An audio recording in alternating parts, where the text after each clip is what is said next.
Desde la Ciudad de la Cultura abordamos precisamente el impacto de esta magna arquitectura destinada a convertirse en uno de los grandes hitos del siglo XXI. De momento es un referente a nivel internacional, como lo es el arquitecto que la diseñó, el norteamericano Peter Eisenman. De esta obra hablaremos porque además de arquitectura es paisaje. Abordaremos la ideología del proyecto y el estilo de uno de los creadores del movimiento deconstructivista, con otro compañero de profesión, el arquitecto de a Fundación Cidade da Cultura, Antonio Maroño.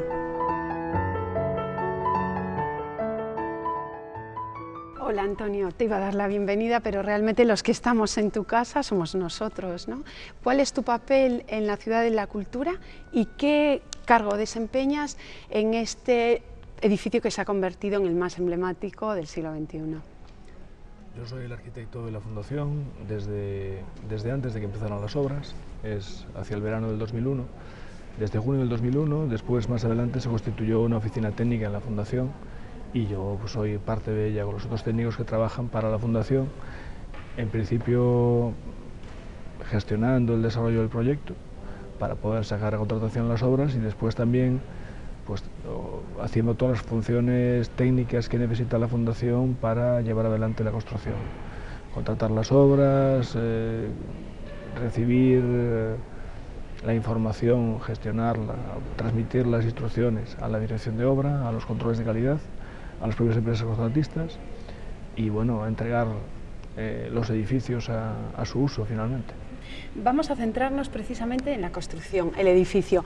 Lo primero que nos llama la atención al penetrar aquí es una arquitectura que, mirando al futuro, ha respetado la tipología del lugar, empezando por el material y también la configuración urbana de Santiago de Compostela. Bueno, desde el concurso hay planteadas por el arquitecto autor unas referencias muy claras por un lado de escala, al corazón de la ciudad histórica de Santiago de Compostela, y por otro lado en la manera de trabajar de Eisenman. Aquí él escoge como patrón, más que como referencia formal, como un patrón que luego va afectando, yo creo que más allá de cuál pueda ser la primera intención del diseñador, va afectando a las proporciones, a los mecanismos que el proyecto utiliza para gestionar los usos.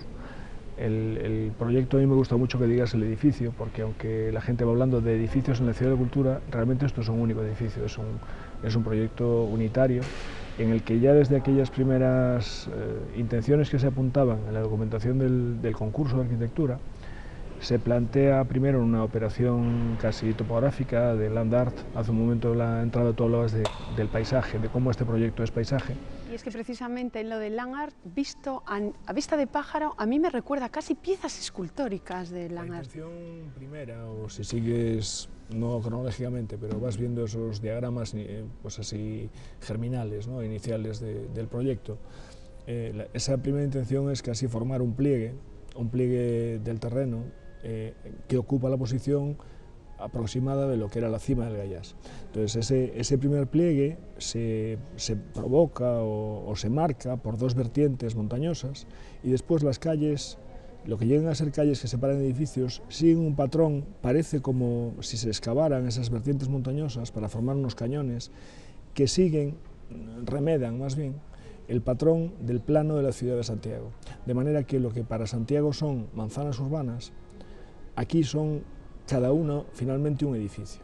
Igual que en Santiago, en las rúas se flanquean por soportales, aquí también las rúas que son de acceso a los edificios acogen soportales por los que se produce la entrada a los edificios. Debajo de esos soportales hay además planteados, yo conozco el proyecto desde el año 2001, hay planteados unos usos que conectan con la calle, de manera que en edificios como este, que pueden tener un horario de apertura limitado por su función, si los locales o los espacios que conectan directamente a la calle pueden ser susceptibles de ser utilizados aunque el edificio no esté abierto, de manera que se puede proveer un uso urbano de esos espacios exteriores. Y ya que hablas de esas conexiones, nosotros, la ciudad de Santiago, desde el pasado estuvimos conectados con el rural, era todo casi la unión, las huertas y la ciudad.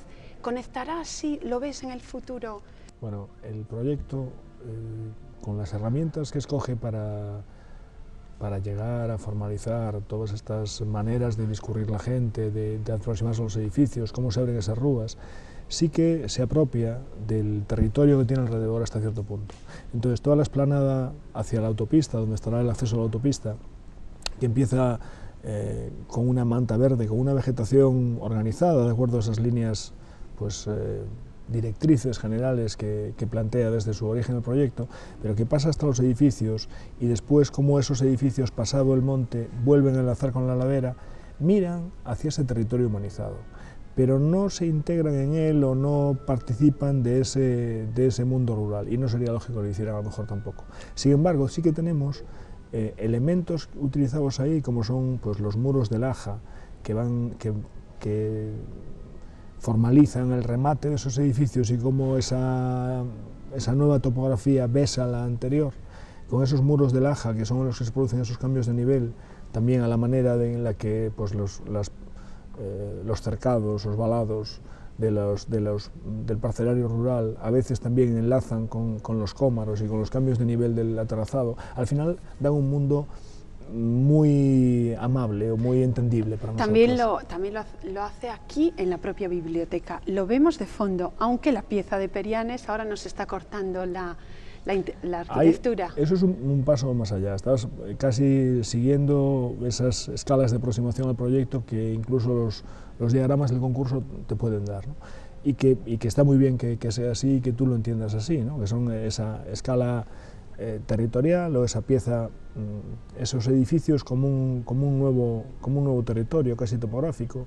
Después está esa escala urbana donde los edificios pasan a ser los volúmenes que quedan de esa primera operación cuando se recorta con las rúas, y se generan además una serie de espacios que sí que son interior-exterior, esos soportales cubiertos, y además la calle por la que se circula y los grupos de plazas. Esa calle es irregular, en los ensanchamientos de la calle se van produciendo remansos, que casi son remansos para circular o para colocar obras como estas, y después, una vez pasas a los edificios, y es esta otra escala que sí es más aprehensible por nosotros, por donde estamos, el edificio, aparte de cumplir sus funciones, de organizar su sistema venoso y capilar para dar los servicios que necesita cada función del edificio, tiene esta otra escala de ejecución, pero casi de modelado en algún punto, que te va acercando, y en la biblioteca se nota mucho, te va abrazando hasta el espacio de escala más doméstica. En todos los edificios se produce un movimiento del espectador casi en una sección transversal del edificio. Tú estás en una rúa a la que llegas y los edificios crecen a tu lado, y cuando estás rodeado de masas de edificio se abre un soportal por el que circulas. Entras en el edificio y siempre el recurso es pasarte por un espacio más tenso donde baja el falso techo y te lanza esa circulación del edificio hacia un espacio como el que estamos, que es, por un lado, la circulación principal de público, y por otro lado es donde se produce la colisión entre ese sistema de referencia urbano, externo, general, inspirado en la planta de Santiago, y lo que sí es inherente a la manera de diseñar el edificio, que es este volumen interior como consecuencia de esa operación casi tectónica o telúrica casi, ¿no? de levantarse esa montaña, esa tensión interior, que ellos, bueno, pues aparte del nombre que le den y cómo lo hagan funcionar, pues se articula en una serie de líneas fluidas que envuelven siempre el paquete de funciones principal del edificio, en este caso en la biblioteca, toda la envuelta del depósito de libros. Bueno, pues en ese espacio tenso, como decía, o de colisión entre esos dos sistemas, el interior y el exterior, aparece siempre el espacio de mayor altura y de mayor longitud del edificio. Entonces el visitante que entra y pasa por debajo de esa zona más baja, sale a un espacio, en la biblioteca la sala de lectura, en el teatro cuando sea el foyer, o en el museo la sala de exposiciones temporales, en el que de repente asume toda la escala del espacio interior del edificio, y luego el edificio lo hace circular hacia sitios de escala menor. Entonces un lector está aquí sentado, abrazado por estanterías, en un sitio de escala casi doméstica y de confianza. Un visitante que se asoma y vuelve a salir, entra, abre los ojos y y sale otra vez, ¿no? Y con ello entramos en el movimiento deconstructivo, que de hecho Peter Eisenman es uno de los creadores de este movimiento. En líneas generales, ¿cómo lo defines? Bueno, sin pretender yo definir el deconstructivismo, hay en esa pues, evolución histórica o en esa sucesión de corrientes, y no quiero decir tendencias, que fueron formando el corpus de la teoría de la arquitectura durante el siglo pasado. Y no me atrevo tampoco a hablar mucho de este siglo, porque yo llevo todo lo que lleva de este siglo aquí metido, ¿no? Hay un momento en el que hay determinado grupo de arquitectos que admiten como parte de la inspiración de su obra o la propia justificación del por qué da unos determinados pasos, la influencia de pues otros, iba a decir otros profesionales, ¿no? Pero de otros artistas o de otros intelectuales como filósofos o como músicos o como lingüistas, ¿no? Y ahí Eisenman sí que tiene una vocación que yo creo que es parte también de su componente, que es casi la más fuerte, que es la docente, ¿no? Y su consideración hacia sí mismo como un hombre de universidad y de escuela, ¿no? En el que sí dice él mismo que esa interacción con la filosofía, en este caso, pues, Derrida o Chomsky, pasan a formar parte de su manera de acercarse a la arquitectura como un lenguaje y cómo se usa ese lenguaje. Eso también creo que de un vistazo rápido desde el desconocimiento de la obra de Eisenman, sí que se ve de todas formas, por mucho que parezca que no, que estos son como puntos de inflexión en una carrera. Yo creo entender una trayectoria casi lineal, no voy a decir eso, pues biunívoca, con influencias de correspondencias con otros movimientos, desde su propia tesis doctoral. Yo creo que es así, ¿no? Y que el proceso y el porqué de las cosas están, en lo que se refiere a estética, espacio, composición, siempre son parte del producto final. Y podía ser parte, un monumento muy significativo que se ha consagrado a nivel internacional por él, el monumento al Holocausto en Berlín. ¿Podría haber parte de aquel proyecto aquí? Sí, yo, aparte de ser casi coetáneos, sí hay varios puntos de conexión entre ellos, y yo vuelvo a decir, desde el desconocimiento, pero sí que en ese sí que he estado, ¿no? De las obras de Eisenman anteriores sí que me ahí paseaba, yo también, ¿no?, he he estado y me he perdido por entre esos pilares. Yo en cambio pensé que iba a perderme, porque conocía plano, ilustración y fotos, y parecía un mundo muchísimo más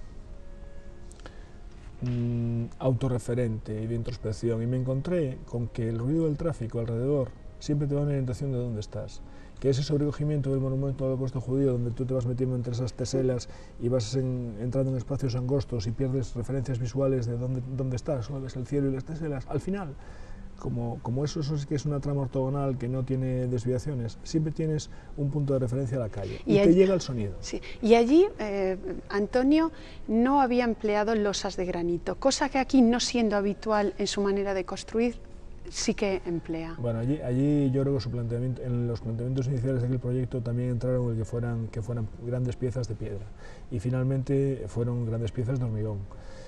Aquí sí que aparece como material de construcción las losas de piedra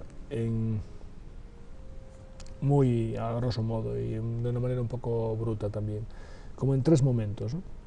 Primero es la piel de los edificios, de la cubierta y de las fachadas, que por otro lado, desde el concepto de cómo se hacen, casi hubiera dado igual que fuesen de piedra o de otro material.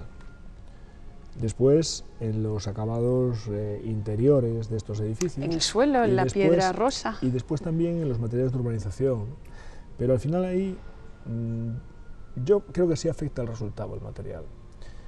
Pero incluso en el proceso de diseño hasta llegar a la formalización de un detalle constructivo, que incluso una vez fijado en un proyecto de ejecución puede admitir que haya pues reinterpretaciones, variaciones, modificaciones, casos puntuales que lo desarrollan, sí que creo que hubiera sido de partida igual, digo, el que fuese pues prefabricados de hormigón, pero que después es un barbarismo, ¿no? La matérica, el acabado final de ese material, el que esa cuarcita que se utiliza como acabado general de los edificios y en partes de la urbanización se incorpore incluso hasta su procedimiento de extracción de la cantera al resultado final. Sabes, si has estado por aquí te habrás dado cuenta de que hay unas líneas como esta que tenemos delante, esa línea metálica que enlaza con ese mocárabe, ese entrante que tienes detrás, que pasa por todo este techo, que es como una banda de un color distinto, porque tiene un material distinto y además ese material es acondicionamiento acústico y el de al lado no, pero que llega a la fachada y deja su huella en la fachada, y cuando la fachada es de vidrio, pues el vidrio es translúcido, no es transparente, y cuando la fachada es de piedra, en esas bandas la piedra cambia de acabado. Cambia de acabado porque en lugar de lajarse en la extracción, se cierra. Entonces eso cambia el brillo de la piedra, cambia el color de la piedra. Como lo tocas con la mano, cambia la temperatura de la piedra, que es una cosa muy graciosa, ¿no? Esas cosas de las intervenciones hápticas, ¿no? Y tú estás por ahí y puedes imaginarte un ciego tocando la pared, ¿no? Y aparte del tacto rugoso, te cambia la temperatura, ¿no? Es una cosa muy curiosa, pero al final esa manera de componer, donde algo que afecta solamente al acabado del material tiene influencia en una determinada escala de intervención y el resto de cosas en otra, es darle un orden. Entonces esto, que parece así tan abigarrado, caprichoso y no sé cómo decirlo, no sé, de un barroco ya al flamígero, al cubo, al final tiene unas normas muy claras de composición y un rigor en su aplicación, que yo no voy a decir si viene del desarrollo del proyecto de ejecución o si viene desde la idea inicial, pero esas herramientas están ya en la idea de proyecto. Sí, pero ¿y podrías decir que por eso fue el ganador del concurso? Porque realmente, Antonio, ha habido proyectos muy interesantes como el de Steven Hall o el de Manolo Jarreto. ¿Por qué piensas que ha ganado el proyecto de Eisenman? En el concurso yo vuelvo a decir que mi trabajo aquí empieza casi con la obra. Habían pasado casi 2 años del concurso.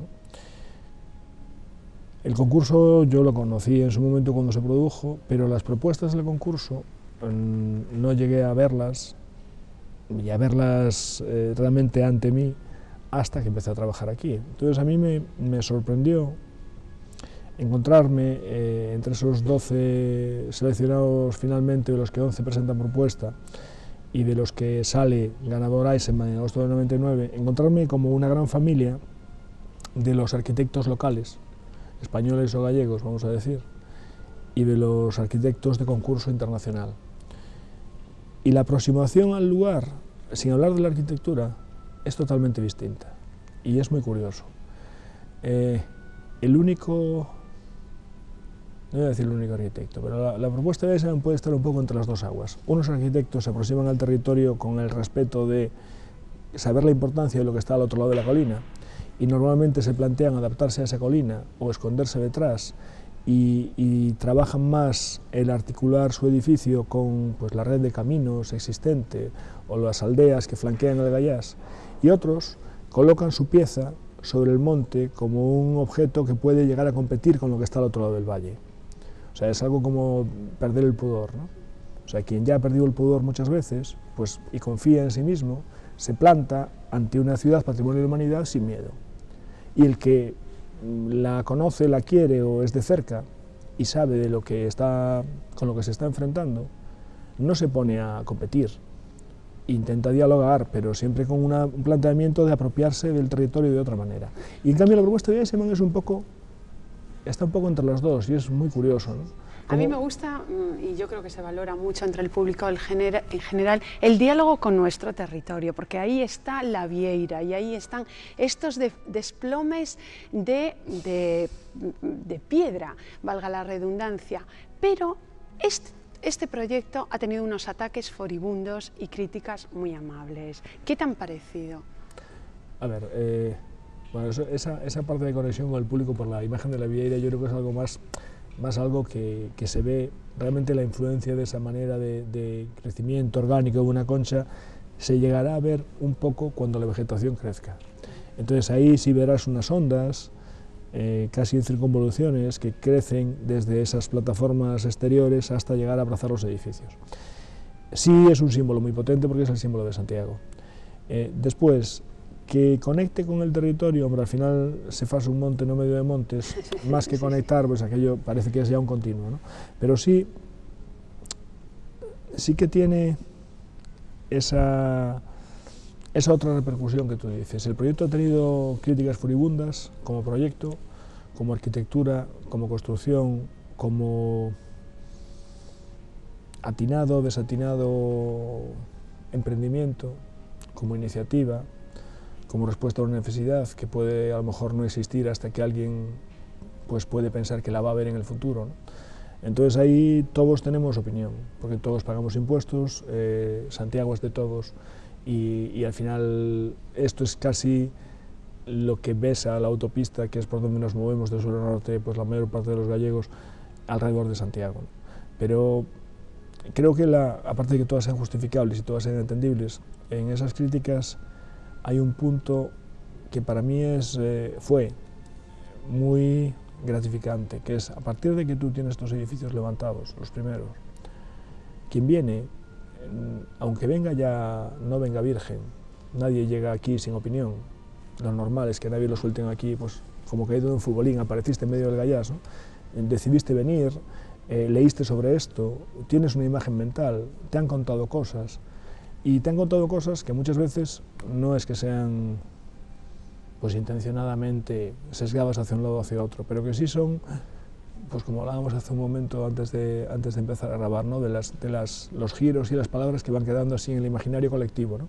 Pues ahora ya hay una serie de conceptos asociados que muchas veces están basados en interpretaciones erróneas, yo creo. Como por ejemplo, ahora que estamos debajo o enfrente de esa barriga de ballena.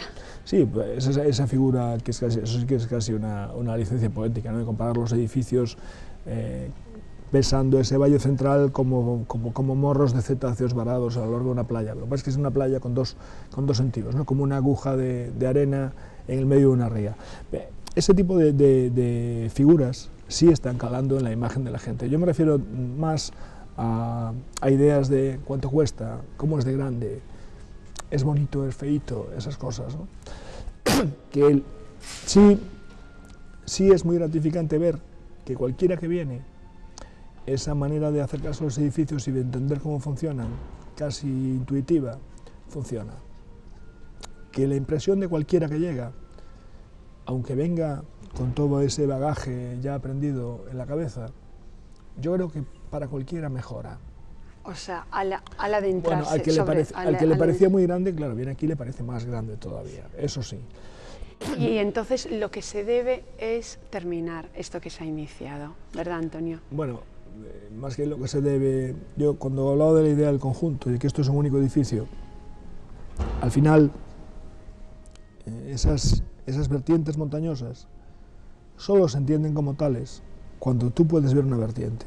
En algunas fotos desde el lado oriental, los edificios que ya hay del lado oeste, el museo, cierran el hueco, el diente mellado que queda en esa sonrisa en la vertiente oriental. Entonces tú lo ves como ese monte continuo. En cambio, si lo miras desde Santiago, si lo miras desde el norte, sí ves ese monte como se completa con los edificios. En cuanto empiezas a girar y lo miras desde el oeste, aparece ese socavón del edificio que falta y notas que algo está a faltar. A lo mejor es algo bueno, a lo mejor la gente va a ver la Sagrada Familia porque no está completa entera la iglesia y le gusta imaginarse cómo será, ¿no? Y a lo mejor para esa operación, pues durante 100 años puedes ir construyendo una catedral que la gente no acaba de ver, más que en aquella maqueta tan bonita de los pesos colgando con esos polígonos funiculares de bramante y saquitos de arena, que es muy sugerente, ¿no? Yo pienso que esto puede ser un work in progress y estar haciéndose durante tiempo, pero teniendo siempre en mente que la operación global es una parte de su valor. Solo estará completo cuando se complete esa imagen. Y creo que da más igual cuando sea esto. No, es que esto hay que acabarlo corriendo y tiene que estar acabado en 4 años. Es que esto hay que acabarlo con calma y tiene que estar acabado en 40 años. O es que esto algún día se terminará y mientras tanto vamos a ir utilizándolo porque el programa de gestión es este. Entonces yo creo que cualquiera de las posturas vale. Y al final lo que hay tiene que haber detrás, pues eso es ánímula, vágula, alguien que decide, ¿no? Y eso es lo que pasa en cualquier proyecto de arquitectura, siempre hay alguien que decide. Y normalmente, pues, Dios dé a quien bota las culpas, en una obra de arquitectura la culpa primera es del arquitecto. pero después hay también la responsabilidad de quien se encuentra con un edificio como este, con un grupo de edificios como este, un único gran edificio pues sin completar, que usar, ¿no? Y como eso lo hace servir al hombre que lo paga y a la familia que llega a pasearlo, ¿no? De momento ya lo estamos usando bien, se está llenando de contenidos y ya para rematar, no sé lo que te parece, pero estamos comulgando con obra de artistas plásticos. Tenemos una inmensa piedra que casi cae sobre nosotros, de Jorge Perianes, tenemos obra de Damián Ucida. ¿Qué te parece los artistas que están participando? Bueno, esa iniciativa del Insight, de este grupo de intervenciones efímeras, algunos de ellos, hombre, te gustan unas más que otras, ¿no?